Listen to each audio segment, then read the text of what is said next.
Hello, everyone, and welcome to Joyful Homemaking. We are so excited to be back and to be talking about a very important topic today about how to ruin your summer. Yes, I know there's a little bit of humor in that, but there's a lot of lessons to be learned on how easy it is to get into a mindset of being depressed, to wanting more, comparing to others, and just finding yourself in a place where you will lose out on the opportunity to enjoy a season you're in. So, Ashley, we're back. How is this? Look at us. Hi. We were just before we came on air discussing that we think that we may have recorded another episode at some point, but nobody knows where it is or what happened to it. So just faithful listeners, if you feel like it's been a long time, we think we tried. We're pretty sure we tried to do another one, but maybe we didn't. But we might have. So there's that. And yeah, I'm excited. I think this topic is it's a good one, and it's kind of like a 2-for-1 because if you can ruin your own summer, you most likely are ruining your family's summer along with it. So you're really making a lot of bad progress fact if you decide that you are going to yourself have a bad summer, then probably everybody else in your household is having a bad summer too. So, and like Yes. you mentioned before we were on air, we're halfway through. So if you are already feeling a little bit of conviction, you can turn this train around, right? Like you can just turn it and yeah, and we will talk about that too. So, yeah. Yes. That's so good. His mercies are new every morning. And just because you've done something before doesn't mean that you are stuck and married to that bad behavior. It is time for a change. So, one of the things that Ashley and I have been talking about in particular, because we do have teenage daughters and as moms ourselves, is the mindset that we put forth in our own minds tends to be the outcome that you get. So, one person said, and it seems so obvious, but what you focus on is what you focus on. So if you find yourself looking and searching for the negative, you will then look and search for the negative more and more repeatedly. And one of the things that we wanted to talk about a little bit was mindset and perspective of approaching the summer season. It's unique because both Ashley and I are passionate about educating our children, and we both tend to take a break, I would say, in the summer, but you never take a break from parenting. And I think that sometimes people in their mindset, they start to think, well, this is my break time, right? This is our family's break time. And maybe things slip as far as like discipline or discipleship. And that can be a little bit of a spiraling effect as you are like, well, you do this when we're in school, or you do that. We have rhythms, our house is clean, food on the table. Like when you kind of like shift things a little bit when summer hits, that could be one of the guardrails that you need to look at, that you need to put up and look out, because that ditch is right there that's so easy to fall in. Do you ever find that, Ashley, that when things are not as scheduled as normal, that sometimes things can fall off the plate a little bit? Yeah. Yeah. And I think that goes for like you touched on a little bit, our attitudes, our children's attitudes, and also sibling relationships. Mm. Um, because we are, and I think that, well, I'm not an expert. I have two teenagers and two non-teenagers. So the difference I see is that teenagers, as they're older, they seem to be able to cope a little bit better with not having rhythm and Mm. schedule. But like younger kids, especially, I think really need that rhythm and schedule. I think we all do. I think it's healthy for everyone. But the teenagers seem to sort of be able to slip into summer mode a little bit easier. But my younger kids, it tends to come out in maybe a little bit more not getting along, maybe. And I think and just not, they're together a lot during the school year too, but they're together even more in the summer. And then not having routine, not having, like you're saying, we don't have like a specific rhythm because every day seems to be different during the summer and there's different things going on all the time. And sometimes, sometimes their day is like we're thrown in the car and we're going to go to your older siblings things or we're going to do, this or that. And so they're tagging along. But that is one thing I think is just, we just have to stay on top of, like you were talking about with discipline. We also just have to stay on top of like kids' attitude toward each other and Mm-hmm. sibling relationships. Um, and, um, and just making sure because, we can get tired. Like, I'll be outside working or doing something or working on a project inside. And then if there's a squabble, it's like, what I want to do is just be like, everybody, can we all just have a little time out and go to our rooms and read or something? And that might be necessary. But first, we need to talk through it. There needs to be, repentance, forgiveness. Like we need to go through the steps just like we did during the school year, and not let that slide just because it's summertime and we're, taking a break, like you said. So yeah, there's no break in parenting. So No. yeah. And that reminds me, we did a podcast a while back about that you still are in charge of parenting while you're on vacation, Right. and it just kind of reminds me of a thought that I was having when we were pre-talking about this podcast, where you can have the summer that you've always wanted. You can have that and still be miserable because it's all about the choice that you are making and the mindset that you have. Mhm. And just like on vacation, you can have like the dream vacation, Mhm. vacation you've always wanted, and then choose to be miserable the whole time because it's your expectations or the outcomes or relationship squabbles or whatever comes up. And then you hyper focus on that and fixate on that. And then it consumes all of your other thoughts. And then your beautiful summer that you dreamed of, your beautiful vacation that you dreamed of is just miserable. Mhm. So you can get everything you want and still be miserable if you choose to be miserable. Yeah. Oh, it's so Oh, oh, I have a yeah. fly in here. Yeah, it's so true. And I know we talked about this a little bit when we were going back and forth Marco Poloing before the podcast, but just the fact that like you really need to decide like who is my God? Is Hmm. my God Jesus, the God of the Bible, is that my God? Or is my God my petty little feelings? Because we can totally make little altars to our feelings. We can really, we can just put all of our energy, all of our thought life, everything into our feelings. And when we do that and we just keep sort of kindling this little fire of bitterness or like we start feeling a little bit sorry for ourselves or, all these different feelings. And then we can really fan that flame into a big Hmm. to our feelings. And I just think it's just so healthy for us to remember that we need to be in submission to our true God and not the God of our feelings. And this is something, um, obviously I have my own kids and I primarily teach like junior high kids. And this is something that has come up a lot, particularly with the girls, because they will have questions like, well, if I don't feel sorry, I shouldn't have to apologize because then that's lying.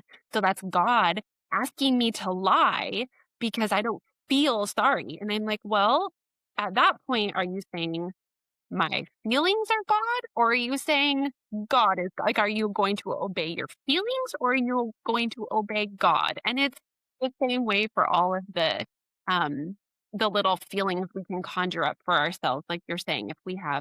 if we have ideas about vacation or ideas about summer, like what if you did go on that perfect vacation that you'd been saving up for, that your husband had gotten time off work, that you've been like planning forever, and then you're there and then your kid gets the stomach bug.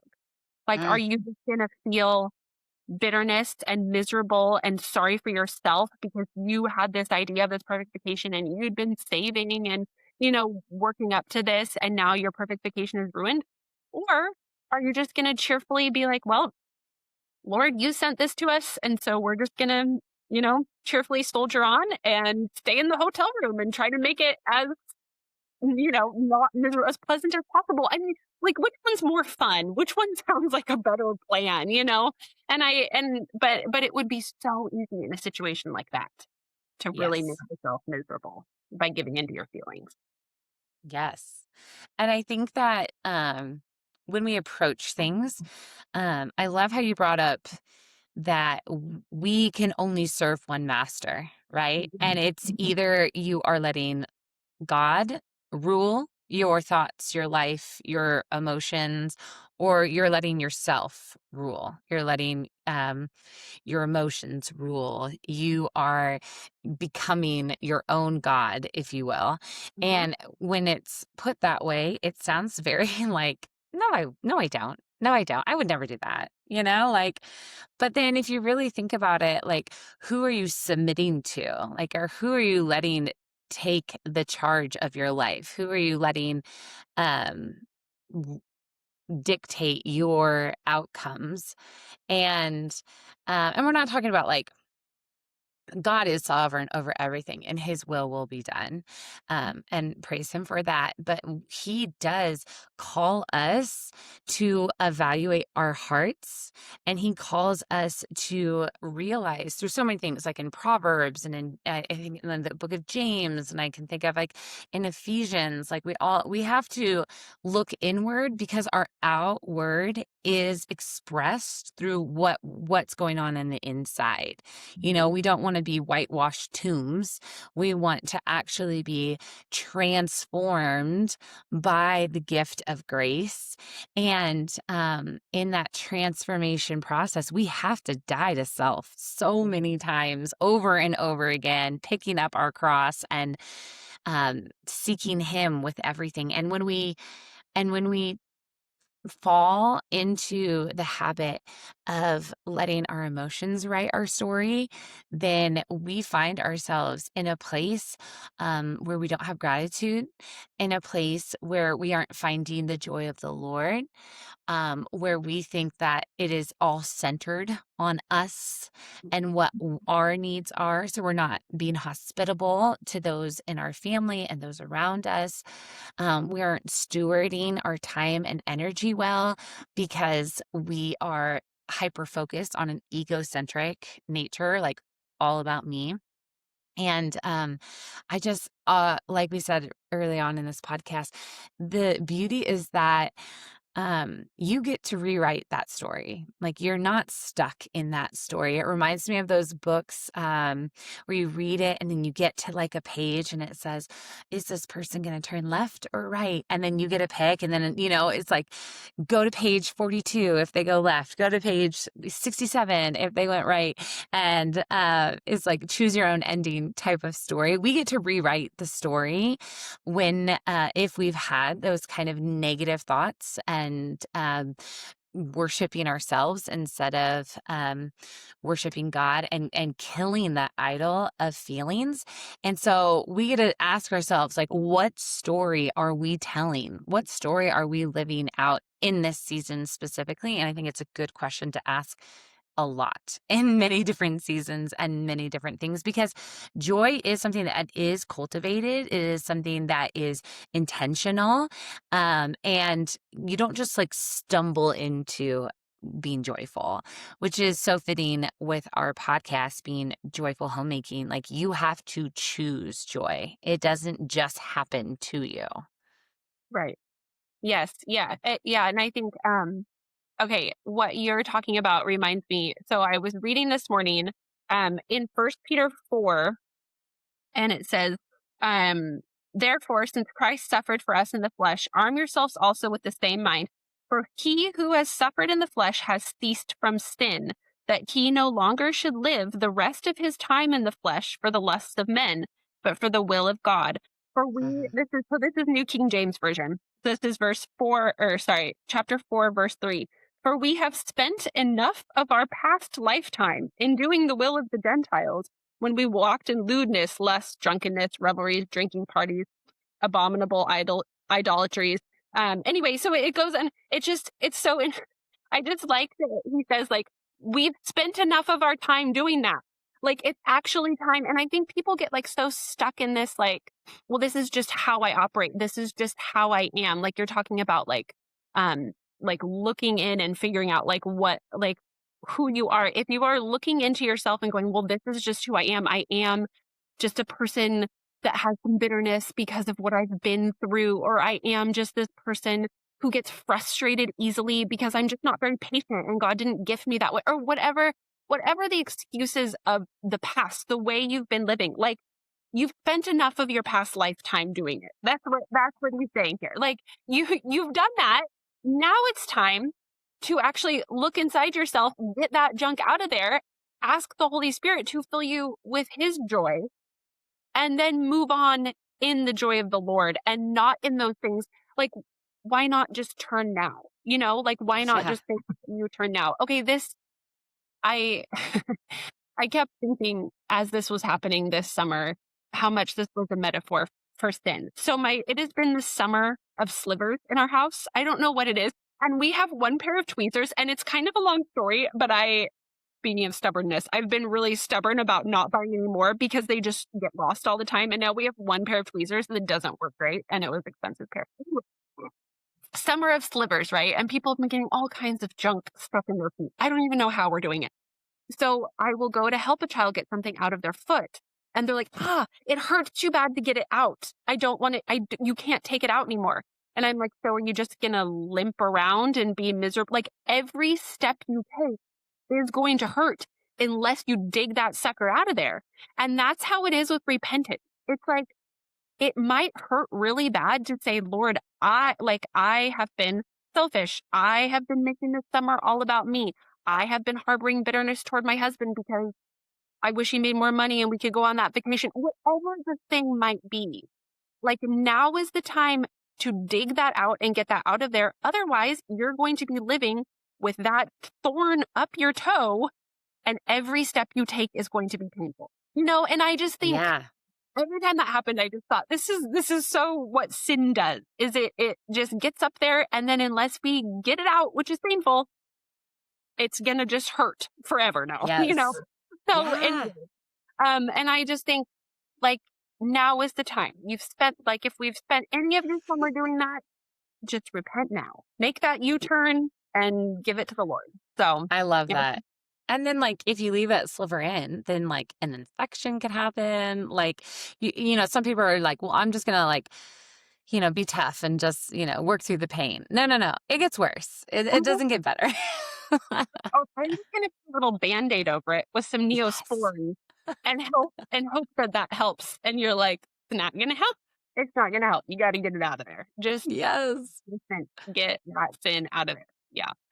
And like some of the sins that we can fall into, I think, is when we have a habit of like narrating in our minds and even like vocally everything in the negative, instead of like framing things and looking at the positive or the gratitude or the even like, listen, hard things are going to happen for sure, but like maybe the lesson learned from it, or like how you're overcoming it, or how it's transforming you for the better. And instead just be like, you gave some really great examples about like negative. Well, if only we had more money, or if only we had someone to come in and clean, or, if only I didn't have to make 3 meals a day or whatever, just like framing everything in the negative. I think there's a twofold here.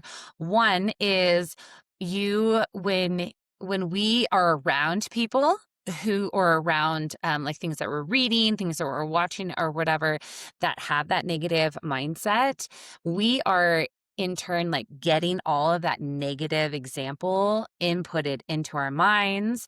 And it's like garbage in, right? Like negativity in. It's all too easy to have negativity come out. So being really like aware of who is influencing you, what are the things that is occupying your thoughts and your mind. Like I said, it could be reading, it could be social media, it could be friendships even. So being really careful about what like is coming in. And then also be really careful that when we are trying to transform our thoughts into joy or into gratitude, we're really having a mindset of worshiping God and not our feelings. Every time we say something, it tends to be a reflection of what's going on the inside. So if you do find yourself saying something negative, like as weird as it may be, like stop and like rephrase it, like tell yourself the positive. And I think that as you start to do that aloud and practice, that does slowly change what's going on in the inside. And in the book of James, it talks about our tongue either having the power to destroy, or the power to like be a rudder and like literally move a huge ship.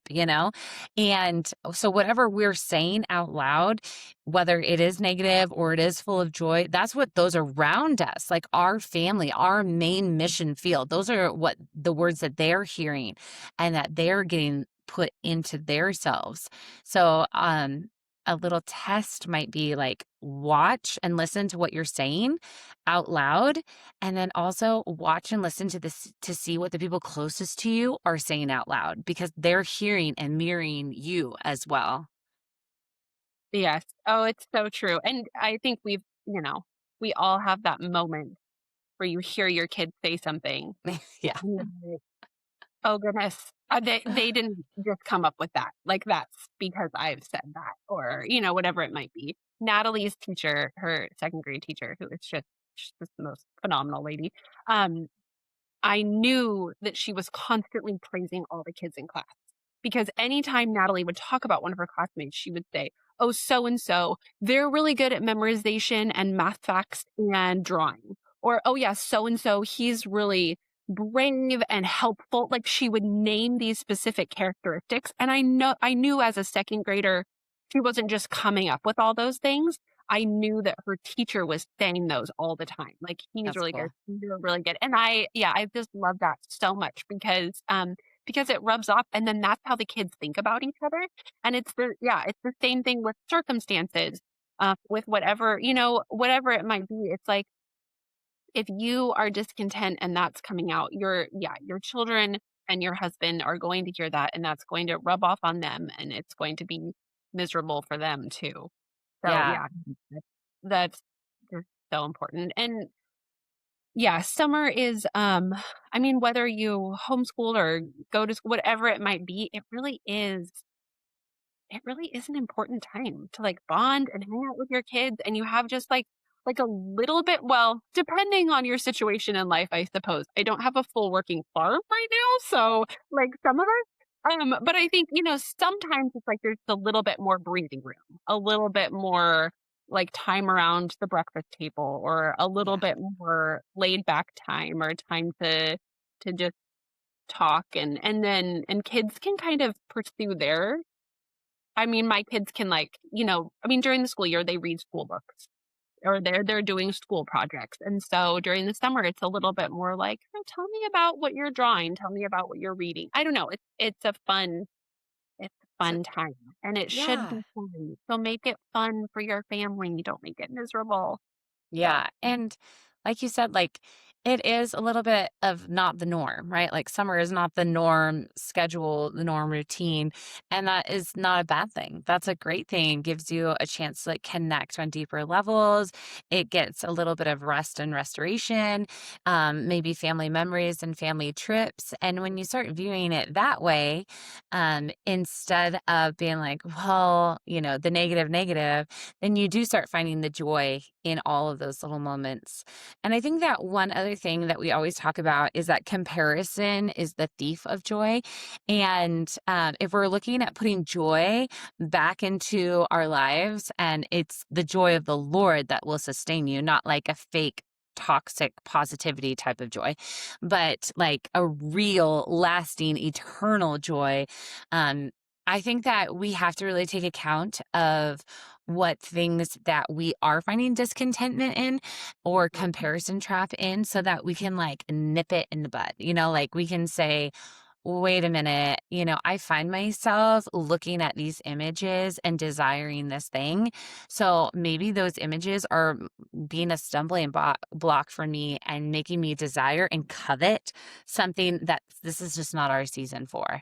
Or, maybe even like when we hear stories from friends about some like really great vacation or a really happy moment, like sitting around the table and having really in-depth conversations or whatever, and then those things aren't happening in your home, I think it's all too easy to be like, well, either negative, negative, negative, this is why it's not happening, or like, well, we're just not that family. That family is just so much better, da da da da da. Like you can really just start to like compare Yeah.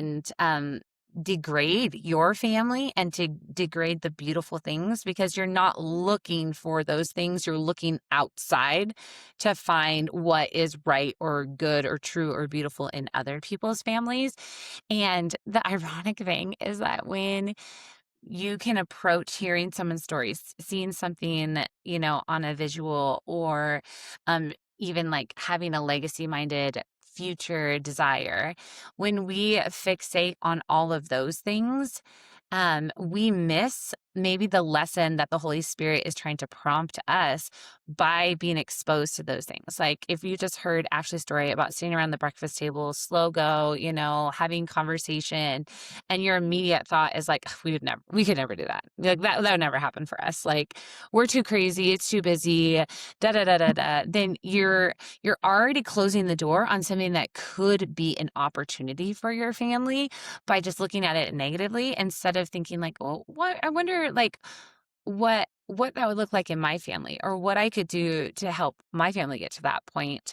And so I don't know. I just a little cautionary tale, I guess, with comparison. Comparison is just it's no good. Yeah, it's so true. And I think also people that are in the thick of like only littles are Yeah. like, well, that might be nice to sit around and talk to your teenagers about what they're reading, but like my whole life is not, and like that's I've put in a lot of years with a lot of little kids too, and also when I think back, so whatever is going on in your summer right now, that's your kid's summer memory, right? Like, and you might think that your little things of joy are just silly little things, but like I was just talking to my oldest who just turned 16. Yes. Got a guitar and a car for one of his birthday. Anyway, but he and I were talking about like summers, when he was really little, and he was like a toddler, and it's amazing that he remembers. They were just these little simple. We didn't really have a very functioning yard, but we had this sort of big deck, and we had like a little kiddie pool, like the plastic one from like Weimar. I mean, how much are those? They're so cheap. And I think I probably threw in like our bath toys, and he remembers like playing in that. And then like after nap time, getting his frozen Go-Gurt, and he and I would play baseball in our little tiny driveway. And it's like we didn't have a lot of space. We didn't, but it was like he still just remembers so fondly, like that's what we did in the summer. Those were our little routines, and we were just home hanging out, he and me, and I and his baby sister at the time. Anyway, and so whatever it is you're doing, like whatever your summer, however your summer's going, like that's what your kids. So does that mean that your kids, their fond memories of this summer are going to be you looking at Instagram and wishing life looked different? Or is it going to be, I don't know, whatever fun, creative things you can come up with? That's one of the best things about homemaking is there's such a like we can really use our creativity to make things great for our kids. So That's, that's so anyway, wise. Yeah, and I yeah, think that one thing you brought up that I think is really important too is to like evaluate your schedule. And if you are being busy just to be busy, because like there's always so many wonderful opportunities in the summer. But maybe that is creating like not very meaningful opportunities for your family, or like overexhaustion. And I say this, with a grain of salt because we're very busy too. So it's not like I think you have to take it into account for each individual family. And I would highly recommend for the wives and mothers listening that you take that question to your husband, because sometimes, most of the time, they see a different side of the conversation than you do because they are part of your family, and maybe they have some encouragement for you going into the second half of the summer, being like, hey, what if we did this, or what if we simmer down on this so that we can then have time for this? And so they're very, a little bit more like logical thinking in that way. And it could be a wonderful, reset opportunity for your family. And, I think too, I remember feeling in the summer when I had younger kids, because we were homeschooling and home a lot during the school year, that sometimes I felt like guilty if we were home during the summer. Like I felt like we needed to like go to the park or go to a friend's house or the splash pad or whatever. And I don't think that we need to feel guilty about that. Like I loved hearing your story about James and wanting to, um, review how fun it was just sitting in a little swimming pool with a little yogurt, like the simplest things. We don't have to be so extravagant, I should say. And when we do kind of like simmer down our schedule, then we leave margin for like spontaneous fun if something does come up. But if we have filled our schedule to the brim, then that spontaneousness definitely um is not cannot be at play as well. And yeah, so I would just say, like, take into account over scheduling. That doesn't mean don't schedule, but just over scheduling. Yep. Yeah. Oh, totally. And I think as your kids get older too, there's gonna be a lot of things. They're gonna wanna have people over, they're gonna wanna go places, they're gonna be invited to things. Like there's just gonna be a lot more of that. And so when they're little, it's like, stay home. Just like have a good time at home. Like if you really feel like we need a little mix up, like invite another mom and her kids over to have a popsicle in the afternoon. Like it doesn't, it's like it doesn't have to be a big deal. And it just, yeah, it is so important to have that time with your So family. good. Yeah. Mhm. Well, I know we wanted to do a really good job about trying to make our podcast a little shorter so that they can be listened to while you're doing the dishes or folding the laundry. So it can be really big encouragement for you. So Ashley, as we like transition to wrapping this up, what would be like one final shot in the arm of encouragement that you would want to give a mom listening? Ooh, goodness gracious. Okay. I know. Well, I just, this is one of those things that like can't be overstated, even though I feel like I am overstating it, but just be in the word. Like Oh, yes. summer is a time, like we talked about busyness.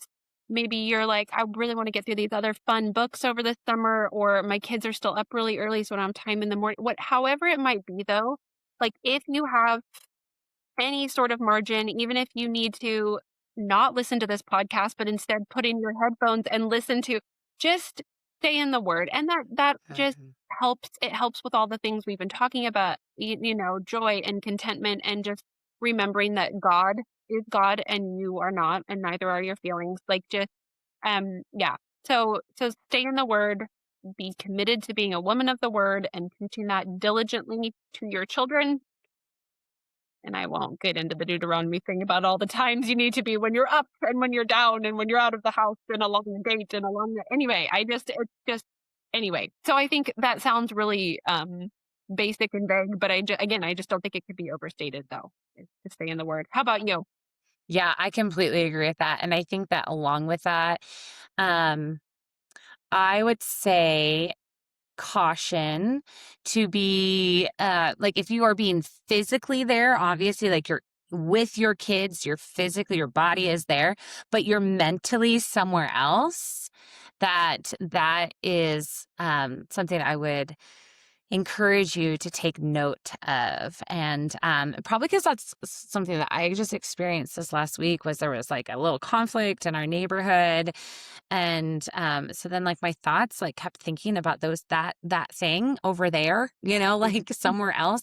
And then like I felt like I was being short with my kids and I wasn't being diligent at home. And what I should have done is your wisdom, and like went to the word and prayed about it more, instead of just like letting it consume my thoughts. Because then as I was using that as my mental space, my physical space was suffering with my children. So I don't know. I vote Well, for being in the word, but that that's I think, such a good reminder. Yeah. yeah, Well, and I mean, the feeling of when you're talking to somebody and you can tell they're like looking through you, sort of yeah, like they're not actually tracking with what you're saying. And you're like, are you hello? And so, and I know I'm the same way. I can be, my kids are talking to me, it's like about a dream they had or something. And you're like, and instead you're like, did I get the chicken out to thaw for dinner? Wait, who's coming over? Is somebody coming over tonight or is that tomorrow night? And then you're like, yeah. So I think that's so important. I also think, just along those lines, because it can be so easy. I'll pick up my phone and I see that I have messages and I'll be messaging with somebody and somebody's trying to talk to me. So it's like, okay, so go put your phone away for periods of time if that's a temptation to do all the time. I also will say to my kids, hey, let me just finish this email or let me finish this message and then I want to hear what you have to say. So, and I think that's reasonable as long as you're not doing it all the time. But just so yeah. they don't feel ignored then once you put down your phone and you're like, sorry, did you say something?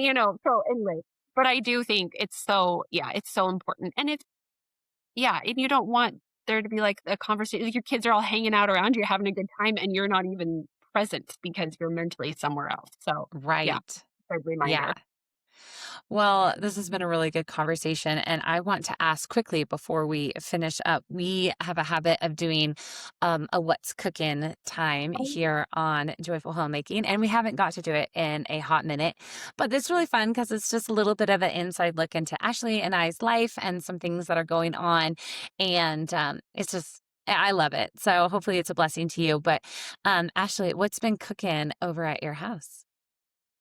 Well, I love summer food. It is my favorite, and it's so easy to make up something because I'm grill like we just grill every day. So good. And as long as you have like salad mix or lettuce growing or, something, you can just throw all kinds of weird stuff together and it turns out to be a good salad.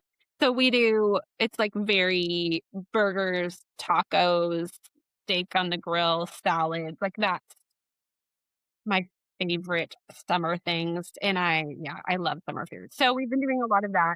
Um, and this is a super random thing, but so do you do lime water with your eggs? Like if you have a bunch of extra eggs, you can Oh. put them in water. Do you know what I'm talking about? Yes, I do. And no, we haven't been. We've been selling most of our eggs, which is This great, is but also hard awesome. because then I won't have any to store over the winter. Yeah. Well, I mean, you can do it, anytime, of course, but we had 2-gallon jars full of eggs from springtime because we were at Oh. school. We didn't get eggs as much in the morning. And I I had a lot of people that I needed to thank over the school year, so I was like giving thank you eggs. But anyway, one egg in there split, like in the gallon jar, and I Oh. didn't know how to handle it. So I like poured them all out and I got this egg, but I was like, I don't feel like I can just like fill it back up. Like now I feel like there's like egg stuff. So I ended up having to rinse all of them. So then I had like a million eggs I had to use. Anyway, all this is to say, I made 3 quiche last night, like cheese and basil, and, egg, obviously, quiche. Like I made a huge thing of crusts, and then I just made these 3 big quiche, and I wrapped them in freezer paper and put them in the freezer. And I just thought, why didn't I do this more often? Like it took like listening to an audiobook, and I just like was in the kitchen making these quiche, and now I have 3 full big quiche in the freezer. Anyway, this is encouragement when you've got extra things.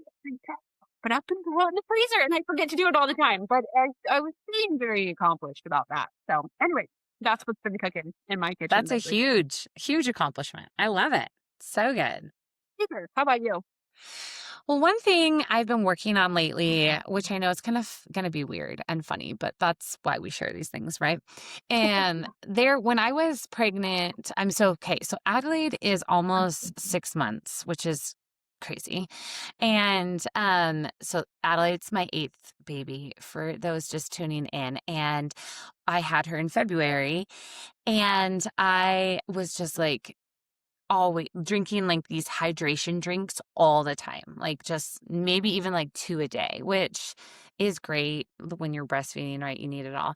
But then like the heat started here, and then all my kids wanted like electrolyte drinks too.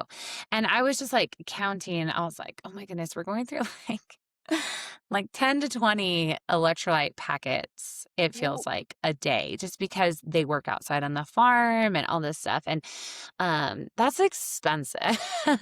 And there was a time earlier on that I had made my own, like I would get like one of those huge coolers and put them on the counter and like make my own electrolyte, coconut water and some honey and some lime. I mean, just like, things like that. But it was always like a liquid electrolyte. And so I've been working on researching and trying to make a powdered electrolyte, that I can just like make in bulk and put it right next to, we have a little ice maker in Berkey. And I was like, okay, so they could just like put a scoop in, and it's like pennies, right? Like compared to if you already purchase a electrolyte mix. I think I'm happy with it. It is interesting how much sugar is in hydration drinks, and there is a purpose for the sugar. But I'm about to try one that is a sugar-free recipe, so using like monk fruit sweetener.